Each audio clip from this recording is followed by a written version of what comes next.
شروع اللہ کے نام سے جو نہایت مہربان اور رحم کرنے والا ہے۔ سوال ایسے نہیں آتا 3 کام جو کرے گا کبھی عزت نہ دیکھے گا، 3 کام جو کرے گا کبھی عزت نہ دیکھے گا، 3 کام جو کرے گا کبھی عزت نہ دیکھے گا، اور 3 کام جو کرے گا کبھی ذلت نہ دیکھے گا، 3 کام جو کرے گا کبھی ذلت نہ دیکھے گا، 3 کام جو کرے گا کبھی ذلت نہ دیکھے گا۔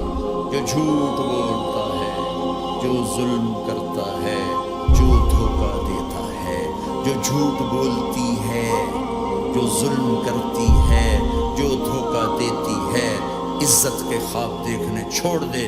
ذلت مقدر ہے اس جہان میں اس جہان میں، قوم ہو، فرد ہو، عورت ہو، مرد ہو، ظلم ہے، جھوٹ ہے، دھوکہ ہے، رب ذوالجلال کی قسم ذلت کے سوا کچھ نہ ملے گا۔ جو سچ بولتا ہو، جو عدل کرتا ہو،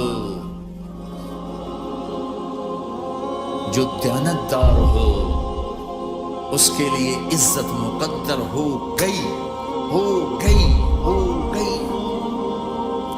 سچ ایک فرد میں ہے، عدل ایک فرد میں ہے، دیانت ایک فرد میں ہے یا ایک قوم میں ہے، انہیں عزت دینا یقینی ہو گیا۔ میرا اللہ انہیں دے کے رہے گا، چاہے وہ اللہ کو مانتے ہیں چاہے اللہ کا انکار کرتے ہیں۔ آگے آخرت کا مسئلہ الگ ہے۔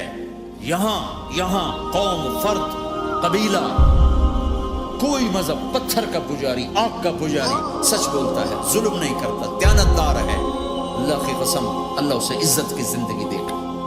رات کا تہجد گزار، دن کا روزے دار، کہیں ظلم کرتا ہے، کہیں جھوٹ بولتا ہے، کہیں دھوکہ دیتا ہے، ذلت اس کے ماتھے پہ لکھ دی جائے گی، اور موت کے بعد کی ذلت بھی ساتھ اٹھے گی۔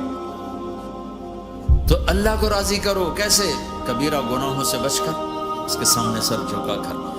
دوسرا کام، اللہ کے بندوں کے ساتھ معاملہ کرو۔